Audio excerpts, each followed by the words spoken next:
What's going on, guys? In this video, we're going to talk about how I went from feeling invisible in the dating marketplace to feeling like a main character or feeling like I stand out, for lack of better terms. So at this point, about 5, 6 years ago, is when I dove pretty deep into self-development. And I don't want to get off topic too much. So basically, I have a list that I'm going to go down here. So if you guys have any questions or things you want me to make follow-up videos on, drop it in the comments and we can get more into the details in future videos and I can kind of break things down more. But in this video, I'm going to pretty much do a general outline and tell you guys how I went from basically feeling invisible in the dating marketplace, dating average or below average girls, to being able to get girls that previously I never would have thought would have looked my way, to be honest. But having success with women is just like any other learned skill. You can get better at it. So in the beginning, I was really focused on getting my look on point because I felt like I had a very mediocre style. I didn't really know how to dress, to be honest. I wore a lot of graphic tees. My clothes didn't really fit me right. I wore straight leg jeans that didn't really fit me well because my legs were skinnier back then. I just had a very plain look to me. And not only that, but I really struggled with my conversation skills. I never really got into cold approach. And when I did, it was mostly times when alcohol were involved and then there were other people around. So it wasn't like a direct approach where I'm conversating directly with the girls, kind of like party interactions, stuff like that. So to be honest, in the beginning, I got rid of the majority of the clothes that I had and I started pretty much from scratch. And shirt wise, I started out with plain tees, which I still mainly wear plain tees to this day, but I found a brand that fits a lot better, different colors, etc. But in the beginning, I literally would just go to Walmart and get the packs of the Comfort Soft Hanes t-shirts. So they had the black, white, and gray, and I would literally just alternate between black, white, and gray, and I had a couple different pairs of jeans. I got a couple pairs of black jeans, and then I got a couple different pairs of blue jeans as well in different shades. I think in the beginning, having a pair of black jeans or black chinos, whichever one you prefer, is one of the most versatile pants that you can get because you can wear black pants with almost anything. So I try not to wear monocolored outfits, if you guys get what I mean. So like no black shirt, black pants, black shoes. I try to wear contrasting colors or complementary colors, depending on the outfit. So if I'm gonna wear black pants, I'd be wearing a shirt like this, a white shirt, gray shirt, etc. And then usually white shoes. I just have a thing for white shoes. You guys don't have to wear white shoes, obviously. But I found that wearing white shoes makes the outfit pop a lot more. So if you have a gray t-shirt, black pants, white shoes, it looks better than having black shoes with the black pants, or even black shoes with blue pants. Same thing goes with gray shoes, brown shoes, etc. It's a personal preference, but when I've gotten complimented on my outfits or people point out that my shoes look good with the outfit, I'm usually wearing white shoes or I'm wearing a pair of my nicer boots.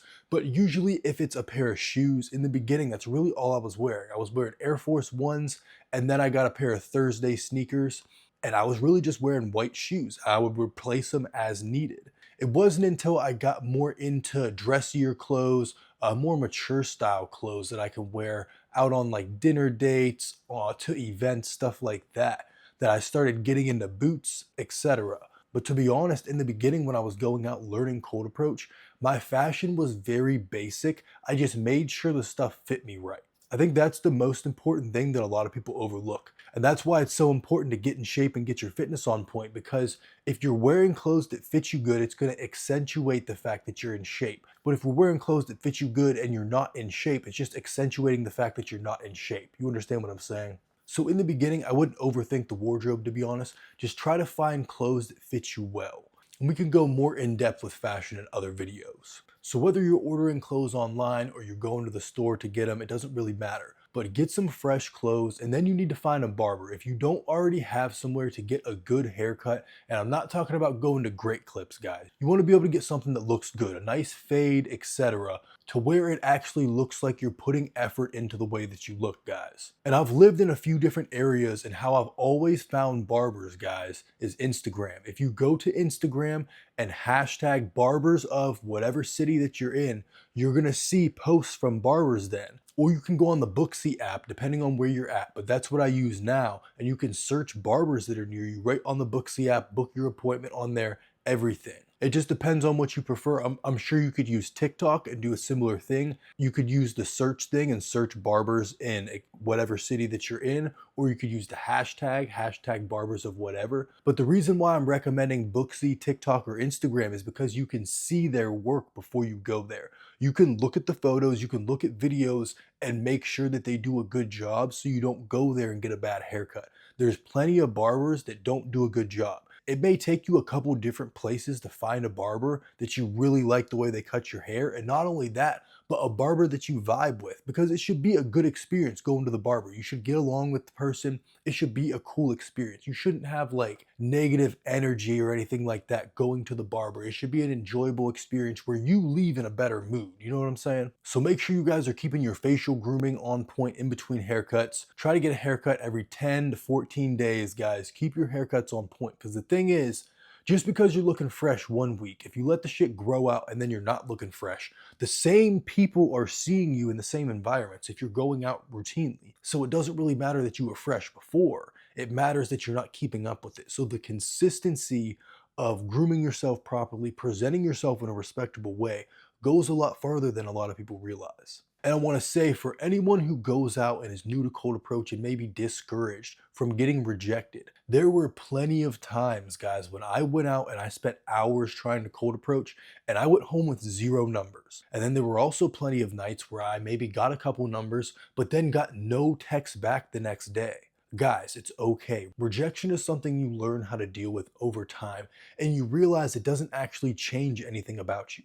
You could get rejected by 100 girls, and the only thing that's going to change anything about you is your own opinion on yourself. If you don't let those girls affect how you feel about yourself, the rejection doesn't matter, guys. And I think the main thing is building reference experience. Once you have some type of reference experience, some type of success that you can look back on, no one can take that away from you. And then you can build on that momentum. And that's how you develop real core confidence that's unbreakable. No matter if you get rejected, no matter if girls say rude things to you, at the end of the night, it doesn't matter, because you know what you have to offer and you're confident enough in the person that you are to where rejection no longer affects you like that.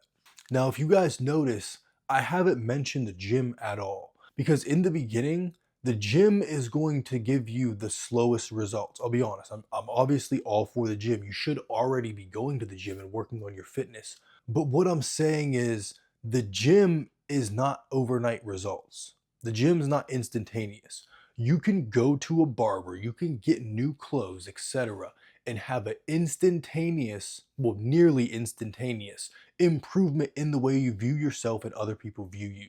That's the point of me starting there. And I think you should incorporate the gym into your routine, but I think that you should get your look on point first, so that way when you go to the gym, you're presentable. And this isn't something you should put off and it should take weeks. Get some new clothes. They don't have to be super fancy. The main thing is, try on clothes from different brands, try on different sizes, and see what fits your body the best. And everywhere you go, start talking to people. You need to learn how to be social, and not just in the sense where you're flirting with girls. You should be able to have a conversation with anyone. And you should get to the point where it's basically easy to talk about anything. There's obviously people who you're going to click with more and conversations are going to flow with more naturally, but you should be able to make small talk with basically anyone. And if you get good at communication in general, it makes it so much easier than to have conversation with girls, because you can focus on providing an emotionally engaging experience in the conversation, and not just being stuck on like a pickup line or trying to buy her a drink or telling her how gorgeous she is or anything like that, or being nervous during the interaction because you're used to talking. If you have 10 conversations before you go and approach the cute girl, it makes it way easier to then go and approach. If you're giving people compliments and starting interactions, doing a social challenge before you go out and cold approach, it's going to be a lot easier to then go out and cold approach and have success, because you're building up the momentum. Momentum is one of the most important things in self development, cold approach, anything like that. Same thing with going to the gym, really. Once you start seeing those results after the first few weeks, the first few months going to the gym, you start feeling better, you start looking better. If you're overweight, you start dropping weight, you start noticing the pumps getting better. If you're skinny, you have momentum then. You have the motivation to want to go back. And cold approach is similar to the gym.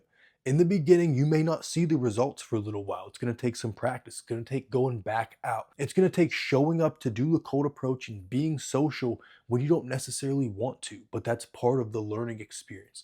Getting outside of your normal comfort zone and then making that your normal comfort zone and then repeating the process. And then before you know it, a few months go by and you're doing things that you would have never thought before. It was just a gradual process instead of trying to jump in and overwhelm yourself. So after I got a good amount of cold approach experience, I'm talking probably a good 500 to 700 approaches.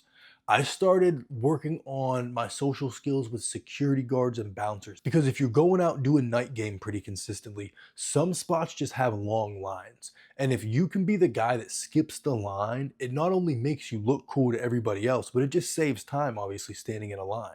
Most people don't really say anything to the security guard or they complain to the security, shit like that. Most people aren't nice to security guards. But if you give the security guard a fist bump, ask him how his night's going. Hey, how's it been tonight? Has it been slow? Is it picking up? What's going on? How's your night going, bro?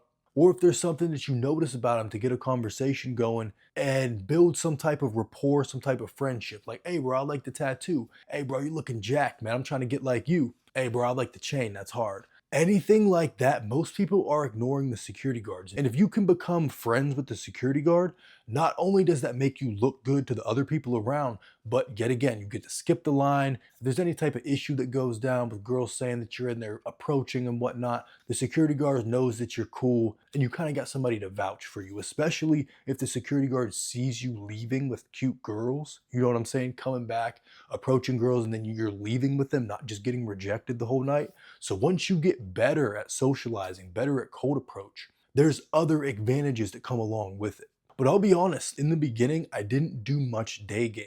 I kind of relied on going out at night because I was living far away from the main town that I was going out in. So it was like an hour drive. So I would work during the day and then I would drive down to the city. It was like an hour. So I didn't really have that many opportunities to do day game. So moving out to where I'm at now in North Carolina, I've had a lot more opportunities to do day game.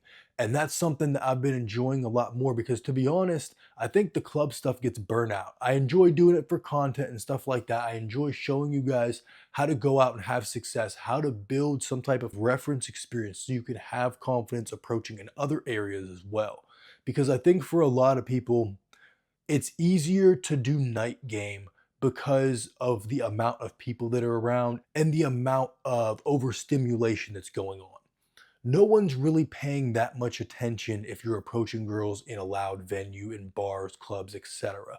But if you walk up to a girl in the middle of the mall and she rejects you, you're way more paranoid about like people overhearing you and stuff like that. Obviously, eventually you get to the point where you realize that doesn't matter and people are in their own world and people really don't care if you talk to girls. There's been times when I've done cold approaches like in Target and there's been a family standing there and they like watch the whole thing go down. And obviously if I would have been some creepy dude, they probably would have said like get the fuck away from this girl. But if you're calibrated and you're smooth with the way you talk, if you build this skill up, you realize it doesn't matter and you can talk to basically anybody you want. And if a girl doesn't want to talk to you, she'll let you know. There's this weird misconception and people treat girls like they're not functioning adults. Now, if you're approaching young girls, then like go fuck yourself. But these girls, they're adults. Like if a girl doesn't want to talk to you, she'll let you know. Whether she lets you know with her body language and she's not really into the conversation and you realize that you should just walk away, or she tells you she has a boyfriend, she says she's not interested, anything like that, they'll let you know if they're not interested. You can go out and socialize. Like we're free to talk to people and we live in this weird time where everything's online and everything's on phones and it's like the natural human element of communication is being lost. But if you go out there and practice this skill, you realize how many interesting people that you can meet and how many cool connections you can make. Like I've met some of the coolest people and people that I'm friends with to this day while I'm out cold approaching. If you do it in a responsible way, if you're not out drinking excessively, shit like that, if you're going out to genuinely improve your social skills, and you can make progress at exponential rates because of the volume of people that are in these venues. If you're in a good sized area. Now, if you're in a small city, obviously makes it a lot harder, and you should try to have access to a big city, whether you're visiting every once in a while, whether you're going on vacations there, whether you're able to drive there frequently. But I think it's really important to experience large populations of people where you can do back-to-back approaches and really step outside of the fear of approaching. Because if you do 10 approaches in a row, by the 11th one, it doesn't even matter. You're kind of just in the zone, especially if you have someone there encouraging you, especially if you have a wingman there, friends there that are encouraging, that understand about social skills and going out and cold approaching, that aren't going to make it weird and awkward and shit like that. But really, at the end of the day, I think there's a lot of people who look at social skills like you're stuck with what you have. Like there's some people who just have it, or there's some people who just don't. And to be honest, I thought I was one of those people who just didn't have it. But over the years of practicing this skill, you develop reference experience and you develop confidence that you would have never thought was possible before. But it comes with practice, and you have to show up when you don't necessarily feel like showing up, and you have to put in the work when you don't necessarily feel like putting in the work. Because these skills also transfer into online dating as well. If you're used to approaching girls and being able to spark a connection out of the clear blue, then going on a date with a girl who's already matched with you on a dating profile and has already shown interest is like a walk in the park, guys. It's easy. But with that being said, if you guys want to take your social skills and overall dating life to the next level, I'd love to help you make a transformation. I went from basically feeling like I was invisible in the dating marketplace to feeling like a main character, for lack of better terms, and I would love to help you make a similar transformation as well. If that's something you're interested in, get a hold of me on Instagram and we can get you set up with a free one-on-one coaching call and discuss how my mentorship can help you and see if it would be right for you. I appreciate everybody who made it this far in the video. I hope you have a positive and productive rest of your day. Go get some exercise in, lift some heavy shit, and I will see you in the next video.